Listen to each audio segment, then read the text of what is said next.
Silakan masuk Ibu. Assalamualaikum Ibu Bidan. Waalaikumsalam, silakan duduk ya Ibu. Baik Ibu, sebelumnya perkenalkan saya Kak Apika dari yang ditulis pada hari ini Ibu. Ibu ada yang bisa saya bantu? Ini Ibu Bidan, saya kesini mau tanya-tanya soal KB. Baik Ibu, Ibu di sini. Ibu kesini sendiri atau bersama suami Ibu? Sendiri Ibu, karena suami saya kerja. Nah, baik Ibu sendiri Ibu ya. Ibu tadi mau kesini mau tanya-tanya soal KB ya Ibu ya. Boleh banget Ibu. Ibu apa sebelumnya sudah ada rencana untuk memakai KB apa Ibu? Apakah Ibu sudah mendengar itu apa metode tertentu Ibu?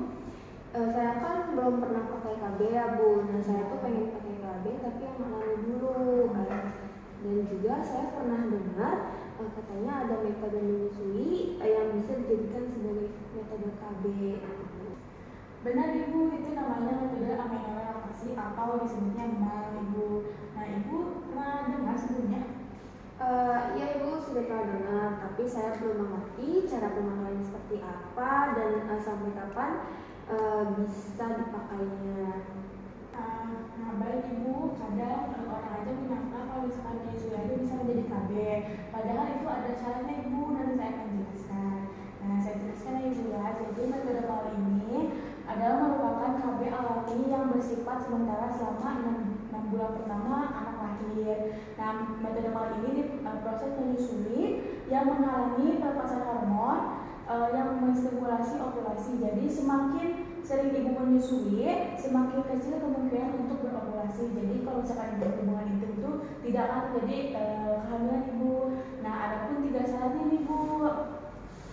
Nah, 3 syarat yang harus ibu penuhi itu yang pertama, ibu belum mengalami menstruasi sejak melahirkan. Yang kedua, ibu menyusui eksklusif minimal 3-4 jam sekali pada siang dan malam hari. Yang ketiga ini ada umur bayi kurang dari 6 bulan. Kalau ketiga syarat ini terpenuhi, maka terjadi kehamilan itu akan efektif sekitar 98%.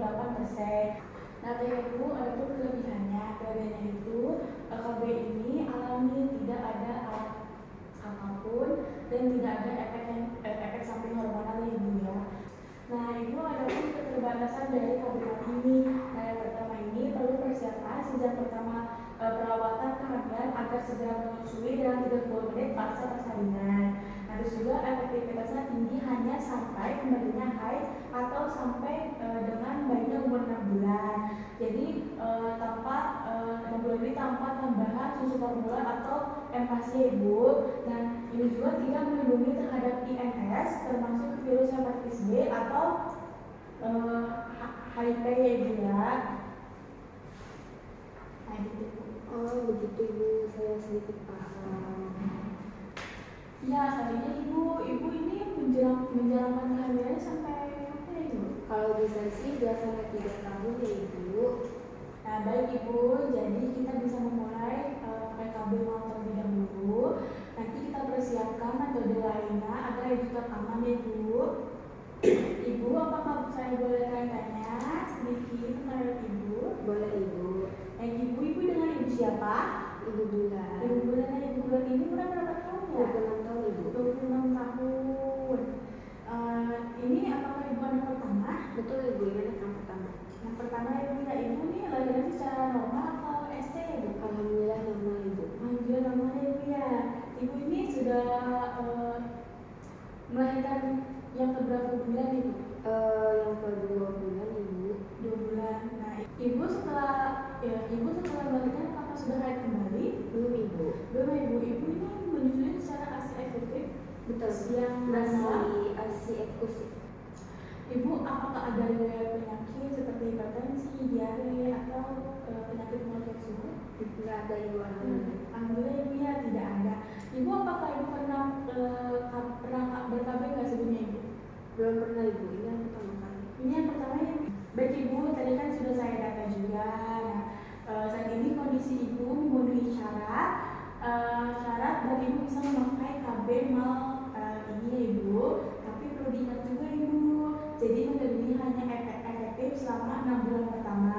Jika sudah salah satu tidak terpenuhi, misalnya haid sudah datang atau bayi sudah diberi makanan tambahan seperti empasi atau susu formula, maka KB ini tidak lagi efektif dan ibu harus mengganti ke KB yang lain ibu. Berarti saya setelah 6 bulan harus mengganti metode KB lain ya Bu?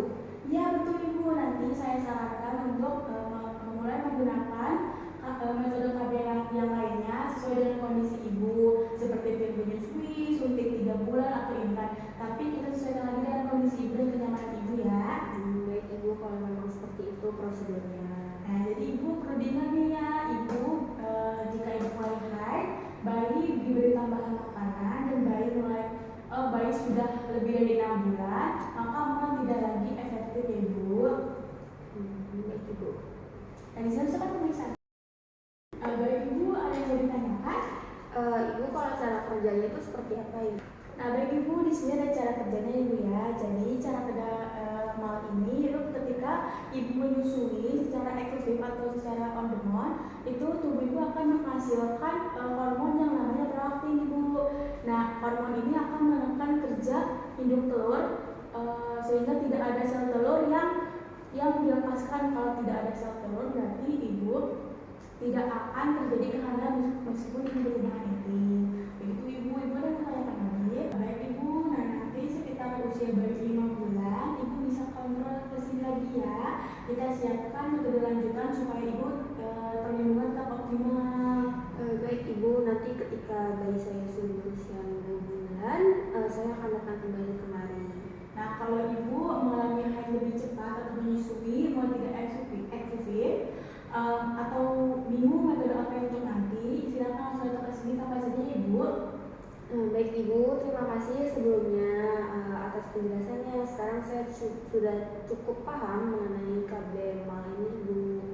Nah sama-sama ibu, ini saya akan berikan kartu akseptor dan direkotornya ibu ya. Jangan lupa ibu datang lagi kembali jika ada keluhan atau pertanyaan. Terima kasih sudah mengecek nomor saya pada layar